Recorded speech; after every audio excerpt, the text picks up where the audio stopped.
빌립보서 4장 4절부터 7절까지의 말씀입니다. 빌립보서 4장 4절부터 7절까지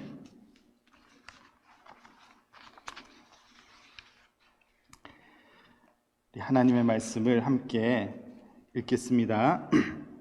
주 안에서 항상 기뻐하라. 내가 다시 말하노니 기뻐하라. 너희 관용을 모든 사람에게 알게 하라. 주께서 가까우시니라. 아무것도 염려하지 말고 다만 모든 일에 기도와 간구로 너희 구할 것을 감사함으로 하나님께 아뢰라. 그리하면 모든 지각에 뛰어난 하나님의 평강이 그리스도 예수 안에서 너희 마음과 생각을 지키시리라. 아멘. 한 주간도 다들 평안히 잘 지내셨습니까? 다 함께 모이기 어려운 상황이 계속 지속되면서 언제쯤 우리가 다시 함께 예배를 드릴 수 있을까 이런 생각을 이제 종종 해봅니다. 우리가 이렇게 떨어져서 예배를 드리기 시작한 게 3월 15일에 시작을 했어요. 오늘이 13번째입니다. 1년에 4분의 1을 못 만나면서 우리가 예배를 드리는 중에 있고 또 앞으로도 어떻게 될지 잘 모르는 상황에 있는 것이죠. 이게 보통 일이 아니구나 하는 생각이 들고요. 그러면서도 또 한편으로는 그런 중에 우리가 이렇게 예배할 수 있다는 것도 참 감사하고 또 우리 교회에서 이렇게 온라인으로 예배를 잘 드릴 수 있도록 또 이렇게 섬기시는 분들이 계신 것, 그것도 참 감사한 일이다 이런 생각을 하고 있지만 그러면서도 계속 마음이 갑갑한 것은 사실이죠. 저만 그런 거 아니죠. 다 그런 상황이죠. 코로나라는 것이 뭐길래 가까이 하던 사람들을 경계하고 좀 멀리하게 그렇게 만들고 있고, 그런 분위기 때문에 일어나는 어떤 불신과 분노와 이런 것들이 자꾸 표현이 되는 것 같아서 더 씁쓸하기도 합니다. I can't breathe. 이번 주 내내 뉴스를 보면은 그 얘기가 나왔어. 조지 플로이드라는 이분이 남긴 그 말이 어쩌면은 그동안 살면서 숨쉬기 어렵다, 갑갑하게 살았다 그렇게 생각하고 지냈던 모든 이들로 하여금 저마다의 감정을 자꾸 표현하게끔 그렇게 만들고 있는 것 아닌가 하는 생각이 들면서 갑갑한 상황을 맞이하고 있습니다. 신뢰라는 것이 점점 사라져가는 세상이 되고 있습니다. 벽을 하나라도 우리가 더 허물어야지 된다 생각하고 있는데 요즘에는 뭔가 하나가 가운데 막혀 있어야지 마음이 안심이 되는 그런 세상을 살고 있으니 참 갑갑하기 이를 데 없습니다. 제가 밖에 잠깐 나갔다가 집에 들어오면은 어디 잘 갔다 왔어요 하면서 애들하고 이렇게 맞이하고 하고 이래야지 되는 게 정상 아닙니까? 그런데 애나 아내나 다들 왜 손을 빨리 안 씻느냐, 빨리 들어와서 손을 씻어라 이렇게 핀잔을 주니 참 우리 집만 그런 거 아니죠? 예, 안타깝습니다. 아파서 병원을 다녀온 분이 계셔도 오히려 찾아가 방문을 하는 것이 당연한데 병원을 다녀오신 분이 내가 병원을 갔다 왔기 때문에 지금은 안 찾아오는 것이 낫겠습니다. 이런 세상이 되었으니 얼마나 안타까운지 모릅니다. 눈에 보이지도 않는 바이러스가 사람과 사람을 자꾸 이렇게 갈라놓고 있습니다. 이전에는 괜찮았던 것들이 이제는 이런 일들로 인해서 뭐 이념과 정치까지 변해가는 것 같아서 더 걱정하지 않을 수 없지요. 마스크를 하지 않아서 받아들이지 않는 그룹이 있는가 하면 마스크를 했다고 받아들이지 않는 그룹도 생겨나고 있으니 참 희한한 세상이 되어가고 있습니다. 지난주에 한국 뉴스를 보다가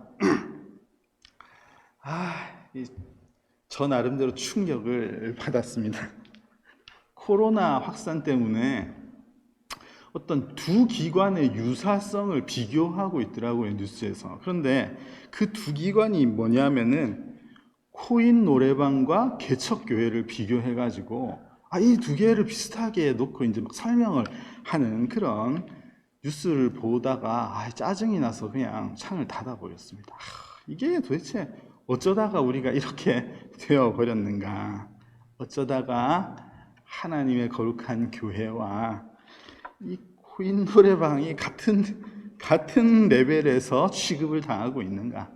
이런 생각을 하니까 영 가슴이 갑갑해졌습니다.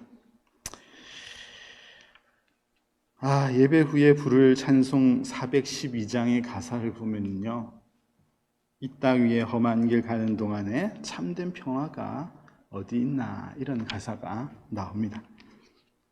참된 평화는 없는 것인가? 앞으로도 세상은 계속 이렇게 어지러울 것이고 계속 우리는 고립될 것이고 점점 우리는 웃음을 잃어가고 이전의 그 기쁨이 우리에게서 점점 사라져 가는가, 이런 생각을 하면서 참 안타까운 것은 아마도 그렇게 될 것이다 라고 다들 짐작을 하는 것 같아서 더 마음이 슬픕니다. 여러분, 댁에서 예배를 드리시고 여기에 계신 분들, 가정에 자녀를 두고 계신 분들은 더 마음이 힘들지 않으신지 모르겠습니다. 이 아이들이 처음에는 밖에 나가고 싶다, 어디 좀 가자, 그런 얘기를 하더니 요즘에는 아예 그런 생각을 하지를 못하는 애들이 돼버렸어요. 그래서 그냥 아침에 일어나면은 TV를 보다가 낮에 집 주변을 서성거리다가 뒤에 마당에 좀 나가 있다가 시키는 거 좀 하다가 자다가 또 일어나면 또 나가서 마당을 서성거리고 우리 집만 그런 거 아니죠? 이게 그냥 반복되고 있고 어디를 가고 무언가를 보고 이런 생각이 이제 아예 멈춰버린 것 같아요. 그래서 애들이 이렇게 무기력해져 가는구나. 애들의 문제뿐만 아니라 청년들이고 어른들이고 다들 이렇게 무기력해져 가고 그냥 이렇게 안주해야지 되는구나 하는 생각을 하면서 사는 것 같아서 마음이 꽤 슬픕니다.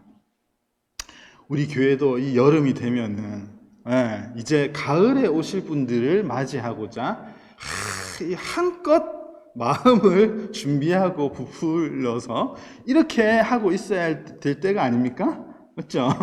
그럴 거라고 생각하는데 이거 오기나 오려나 이러면서 이런 마음으로 우리가 있는 것 같아서 그것도 참 안타깝고, 제가 너무 오늘 아침에 좀 민감한가요? 그런 생각이 많이 들었습니다. 오늘 우리가 함께 읽은 빌립보서 4장의 말씀을 보면은 말씀은 분명히 주 안에서 기뻐하라. 내가 다시 말하노니 기뻐하라. 기록된 하나님의 말씀인데 지금과 같은 상황에서 이런 말씀을 잘 전달하기가 참 부담이 되는 것이 사실입니다. 무엇을 어떻게 설명하면서 여러분 기뻐하세요.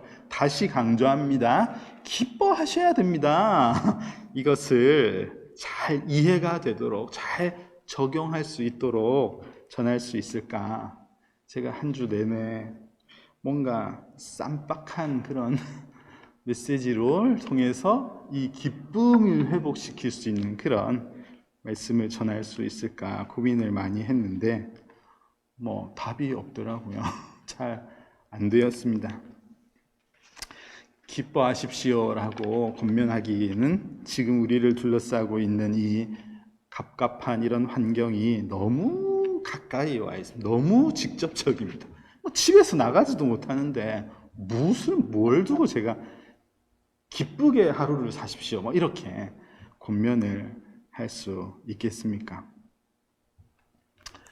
너무 현실적이에요. 여러분들 그렇지 않습니까? 1년 연구년 받으셔서 1년이 진짜 얼마나 기다리셨겠어요. 온 가족이 이번에 가서 1년 정말 좋은 시간 가지자 하고 왔는데 벌써 반년째 집에만 앉아 계시는데 거기에 대놓고 기뻐하시라. 이거 참 쉽지 않은 노릇 아니겠습니까? 학교에서 연구비도 나오고 장학금도 이전에 받았는데 이런 것도 다 감축되고 안 준다고 하는 이런 상황에서 그래도 항상 기뻐해야 됩니다. 이런 말씀을 참 적용하는 것은 쉽지 않은 노릇입니다. 집에서 아이들 돌보고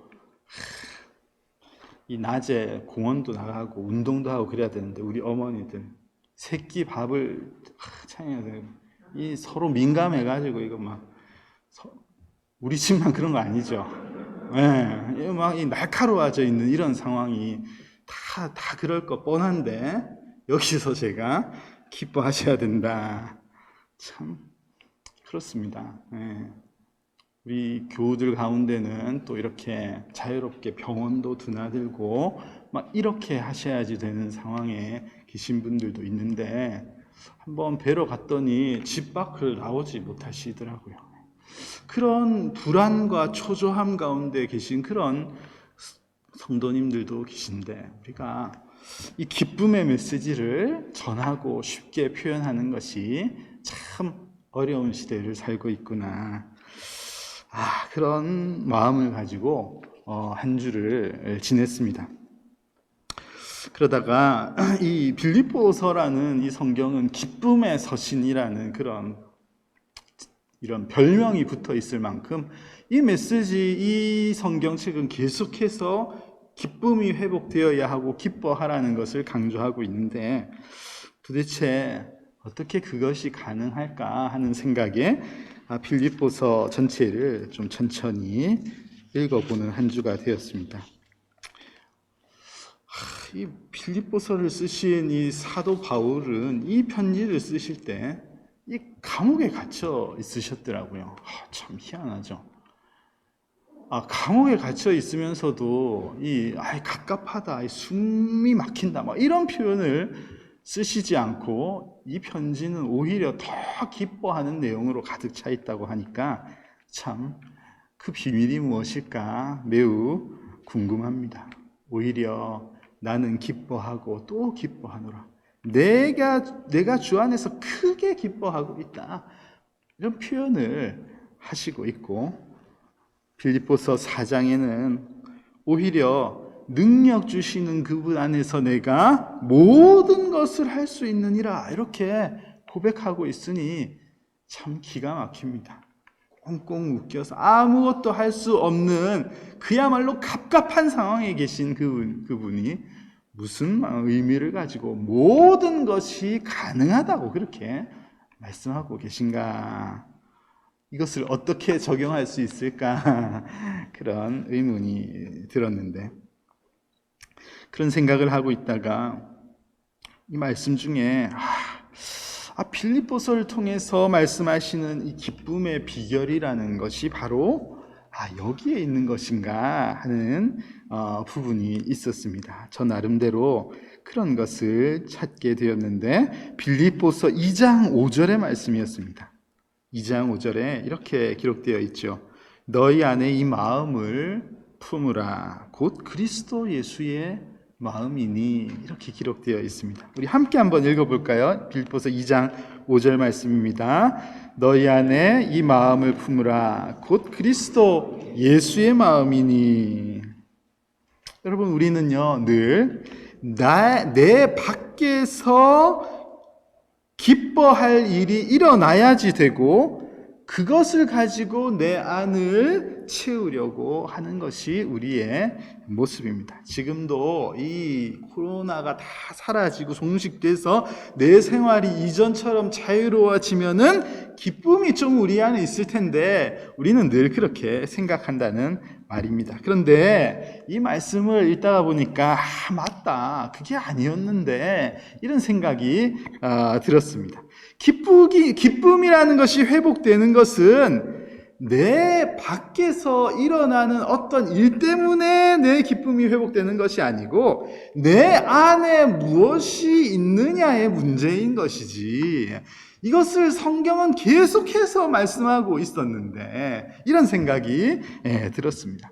성경이 다 우리의 마음에 대해서 알려주시고 마음을 보신다고 말씀하시고 그 마음이 어떠냐에 따라서 천국을 소유한다는 것을 알려주시는 내용이 말씀 곳곳에 나오고 있는데 우리는 그 기쁨의 근원을 어디에 있나, 왜 이게 빨리 바뀌지 않나 이러고 있었던 것 같다, 그런 생각이 들었습니다. 내가 무엇을 품고 있느냐, 이것을 다시 돌아봐야 되는구나 하는 생각을 하고 있습니다. 우리에게 주어지는 참된 기쁨은 우리의 마음을 통해서 예수 그리스도 예수의 마음을 품는 것을 통해서 가능하다는 것을 이 말씀이 알려주고 있구나 하는 것을 깨닫게 됩니다. 여러분, 빌립보서 2장에서 말씀하시는 예수님의 그 마음, 우리가 품어야 할 예수님의 마음은 바로 예수님이 하나님의 본체이시면서 그분께서 자기를 비우시고 종의 형체를 가지고 세상에 오신 그 모습이지요. 낮아지신 예수님을 말씀하고 있습니다. 그러나 그렇게 낮아지신 예수님을 우리 성부 하나님께서 지극히 높이셨다, 그것을 성경이 기록하고 있습니다. 가장 높으신 그분께서 가장 낮아지셨습니다. 그리고 그 낮아지신 예수님을 하나님께서 지극히 높이셨습니다. 여러분, 우리가 예수님의 마음을 품는다는 것은 바로 이것이라고 생각합니다. 우리가 낮아져야지 될 것 같습니다. 우리가 그렇게 낮아질 때 하나님께서 우리를 다시 높이시고 우리에게 하늘의 기쁨, 하나님의 기쁨과 평안을 우리 안에 회복시키실 것이다, 그런 믿음이 다시 생깁니다. 오늘 말씀을 보면은 그런 삶에 관해서 두 가지를 언급하고 있는데, 관용 그리고 기도하는 것, 아뢰임이라고 표현되어 있습니다. 여러분, 관용, 너희 관용을 모든 사람에게 알게 하라, 주께서 가까우시니라, 이렇게 오늘 본문 말씀에 기록되어 있습니다. 여러분, 관용이라는 것은 넉넉한 마음이죠.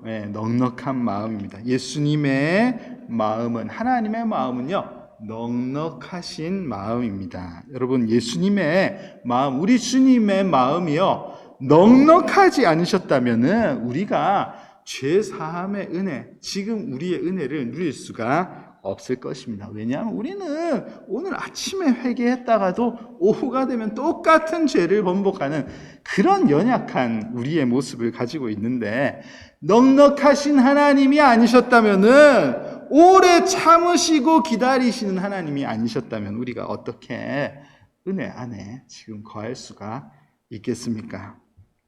그런데 여러분들은 그런 예수님의 마음, 그런 예수님의 마음을 품고 지금 살아가고 계신가요? 지금 우리의 마음은요, 그런 넉넉한 마음이 아닌 것 같습니다. 조급한 마음으로 가득 차 있는 것 같아요. 예수님의 마음을 품지 못해서 넉넉한 마음이 우리에게 없는 것 같다는 말입니다. 여러분, 디모데후서 3장을 보면은 말세의 마지막 때에 일어날 일들을 쭉 나열하는 말씀이 있습니다. 거기에요, 조급함이 나오고 있어요. 너는 이것을 알라. 말세에 고통하는 때가 이르러 사람들이 자기를 사랑하며 돈을 사랑하며 자랑하며 교만하며, 이렇게 쭉 말세의 고통스러운 모습이 기록되어 있는데, 저쪽에 뒤에 가면요, 배신하며 조급하며 그렇게 기록되어 있습니다. 마지막 때에 세상에 만연한 그런 모습 중에 하나가 조급해하는 모습인데, 그 조급해하는 모습이 지금 우리에게 있는 것 아닌가, 지금 나에게 있는 것 아닌가, 쉽게 분노하고 오래 참지 못하고 넉넉하게 바라보고 용서하고 기다리지 못하는 것, 우리의 일상이 되어 있는 것 같다는 생각이 듭니다. 지난주에 한참 대선배이신 한 목사님께서 전화를 주셨습니다. 역시 오래 목회를 하신 분들은 다르시구나 하는 생각이 들었어요. 전화를 하시더니 아직 한 번도 뵌 적이 없는데 저를 마치 앞에서 보고 있는 것처럼 저한테 조급해하지 마, 또 이러시더라고요. 그래가지고 깜짝 놀랐습니다. 조급해하지 마라. 너 위해서, 지금 너가 사역하는 에덴스 한인 장로교회 위해서 기도하는 분들이 얼마나 많은데 조급해할 것 없고 오히려 넉넉한 마음을 가지고 사역하면 되지 않겠냐, 이런 말씀을 하시는데 나도 모르게 그 내 안에 조급한 마음이 있었던 것이구나 하는 생각을 할 수 있었습니다.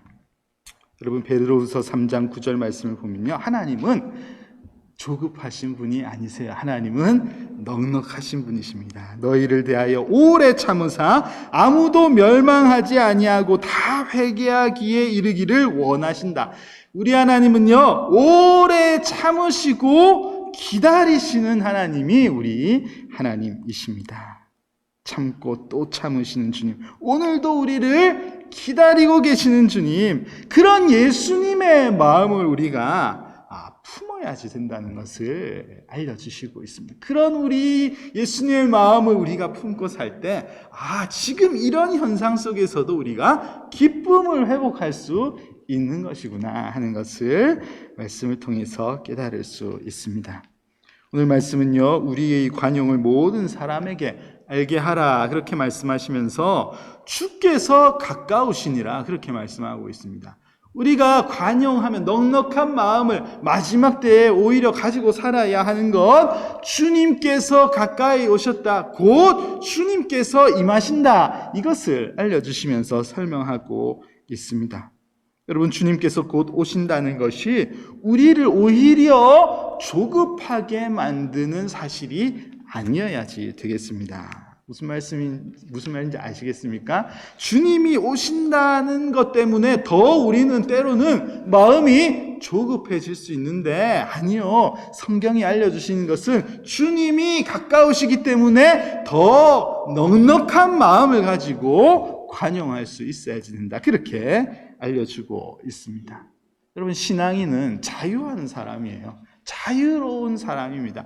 자유롭게 우리를 자유케 하셨습니다. 구속에서 벗어난 이들이라는 말입니다. 주님 다시 오신다는 말씀에 우리가 더 긴장하고 조급함을 느끼는 것이 아니라, 주님께서 다시 오시니 모든 선과 악을 판단하실 우리 주님을 기다리면서 넉넉한 마음을 가지고 모든 것을 맡기며 살아가는 그런 우리의 모습이 있어야지 된다는 말입니다.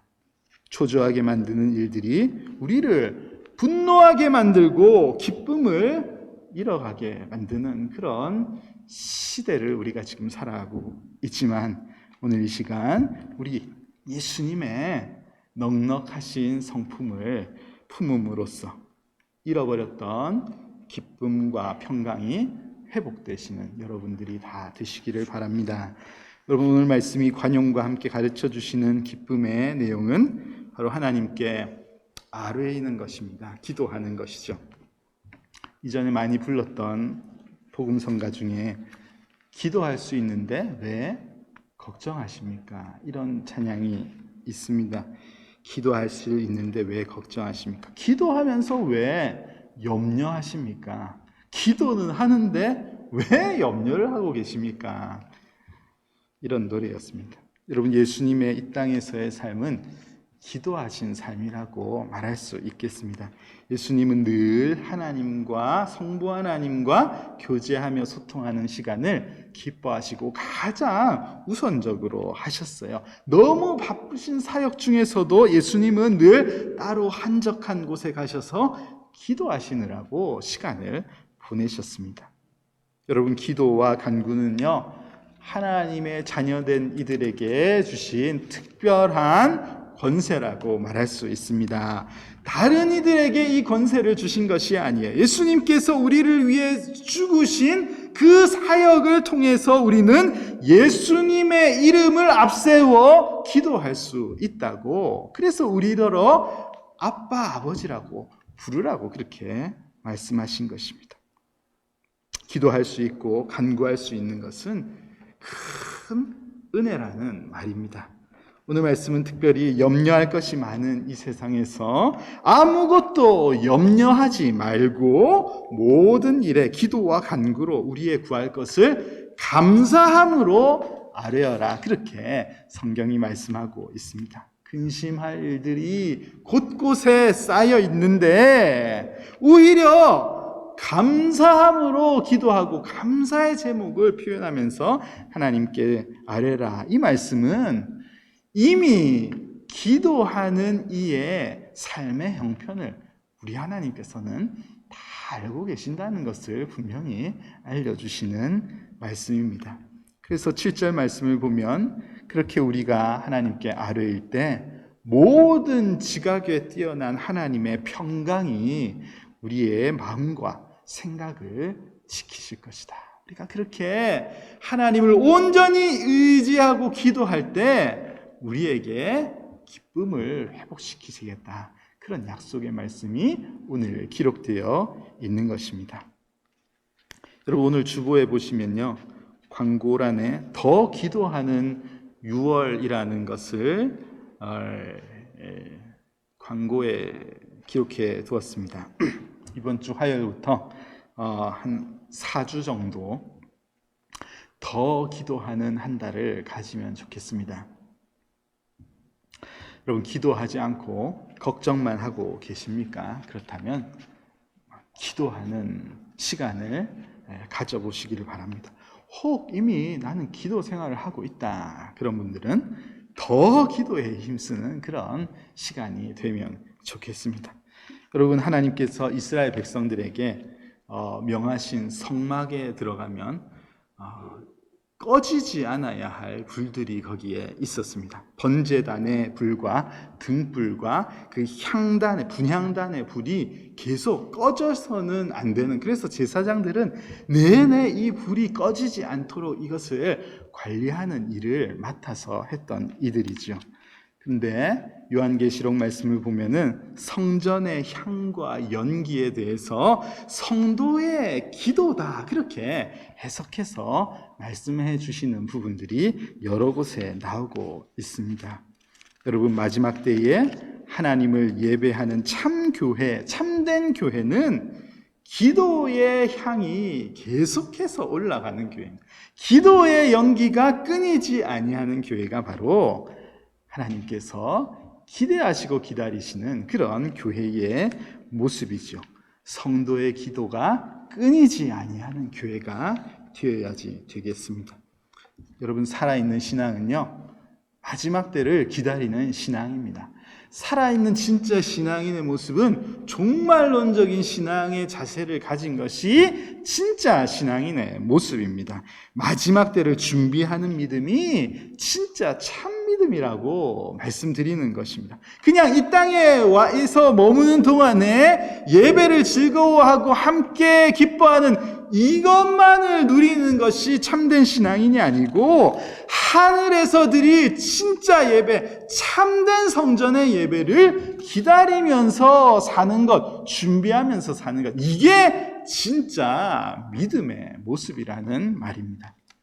여러분, 시대가 굉장히 혼란스럽습니다. 그런데 이런 시대의 현상을 통해서 보여주시는 마지막 때를 향한 메시지를 그냥 가볍게 여기지 마시기를 간절히 소망합니다. 우리가 이렇게 예배 드리다가 형편이 나아져서 함께 다시 예배를 드릴 수 있으면 너무 좋겠습니다. 저도 그랬으면 좋겠습니다. 그러나 어찌합니까? 우리는 모릅니다.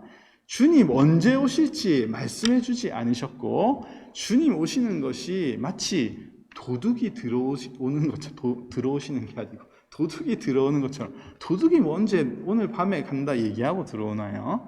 진짜 생각지 않은 때에 주님께서 오신다 분명히 약속하셨거든요. 주님께서 다시 오실 날이 머지 않았다고 생각합니다. 우리 사랑하는 우리 에덴스 한인장로교회 성도 여러분, 그리스도 예수님의 마음을 품으시기를 바랍니다. 내 안에 우리의 마음 가운데 예수님의 마음을 품어야지 되겠습니다. 마지막 때가 불안하지 않도록, 그래서 오히려 마지막 때에 하나님의 평강이 우리 안에 넘칠 수 있도록 여러분 예수님의 마음을 품고 마지막 때를 살아가시는 여러분들이 다 되시기를 바랍니다. 오늘 분명히 말씀하시죠. 주께서 가까우시니라. 주님께서 가까이 계십니다.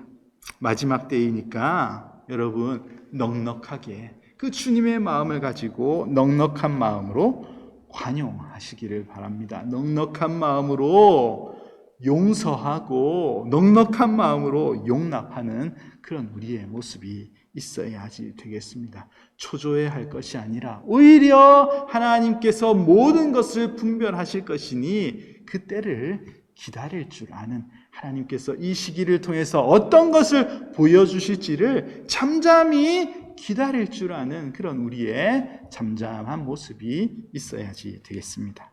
그리고 마지막 때이니 성도의 기도가 계속해서 하늘로 올라갈 수 있도록 기도의 불을 꺼뜨리지 않는 그런 우리 교회가 되어야지 되겠습니다.